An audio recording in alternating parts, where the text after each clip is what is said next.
আলুর chop, Kashmiri chop, পেঁয়াজি, বেগুনি অনেক রকমেরই তো তেলে ভাজা হয়। তাই এই কাঁচা আমের সিজনে ভাবলাম কাঁচা আম দিয়েই আমের চপ বানাবো। তাই ভালো দেখে একটা কাঁচা আম নিয়ে নিয়েছি। আমের খোসাটা ভালো করে ছাড়িয়ে আমটাকে একটা গ্রেটারে ভালো করে গ্রেট করে নিয়েছি। অন্যদিকে কয়েকটা আলু সিদ্ধ করে নিয়েছি। সেই আলুগুলোকেও গ্রেটারে ভালো করে গ্রেট করে নিয়েছি। এরপর একটা প্যান নিয়ে তাতে অল্প সর্ষের তেল দিয়ে দিয়েছি। সর্ষের তেল গরম হয়ে যাওয়ার পর ছোট ছোট করে রাখা পেঁয়াজ কুচি দিয়ে দিয়েছি। পেঁয়াজ কুচি হালকা গোলাপি রঙের করে ভেজে নিয়েছি। এরপর গ্রেট করে রাখা আলু আর আমটা দিয়ে দিয়েছি। দিয়ে ভালো করে পেঁয়াজের সাথে মিশিয়ে নিয়েছি। 5 মিনিট মতো ভালো করে রান্না করে নিতে হবে, এতে কাঁচা আমের গন্ধটা কেটে যাবে। এরপর দিয়ে দিয়েছি হলুদ গুঁড়ো, জিরে গুঁড়ো, ধনে গুঁড়ো, লঙ্কা গুঁড়ো আর স্বাদ মতো লবণ দিয়ে ভালো করে মশলার সঙ্গে মিশিয়ে নিয়েছি।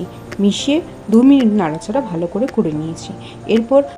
এরপর কিছুটা ভাজা বাদাম নিয়ে তাকে ভালো করে হালকা থেতো করে নিয়ে দিয়ে দিয়েছি।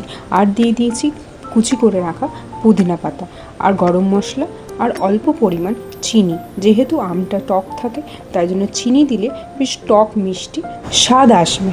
এরপর ভালো করে পুরটা হয়ে গেছে। পুরটা অন্যদিকে রেখে একটা পাত্রে 2 কাপ বেসন নিয়ে নিয়েছি।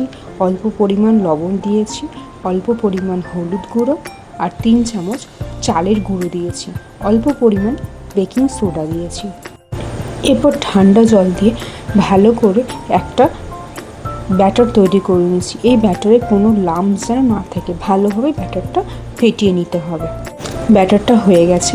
এরপর তেল গরম করতে দিয়ে আমি আলুর অল্প পুর নিয়ে ভালো করে হাতের মধ্যে চপের আকারে গড়ে নিয়েছি। এরপর বেসনের ব্যাটারে ভালো করে ডুবিয়ে নিয়েছি। এরপর তুলে দিয়ে দিয়েছি গরম তেলে। এইভাবে আরও একটা চপ দিয়ে দিয়েছি। দিয়ে এরপর দুদিক ভালো করে লাল লাল করে মাঝারি আঁচে ভেজে নিয়েছি। এরপর লাল লাল করে ভাজা হয়ে গেলেই তৈরি হয়ে যাবে সুস্বাদু আমের চপ। এইভাবে বাকি চপগুলো আমি ভেজে নিয়েছি।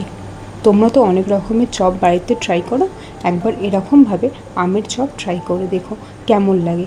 যদি ভালো লাগে তাহলে একটা লাইক করে দিও।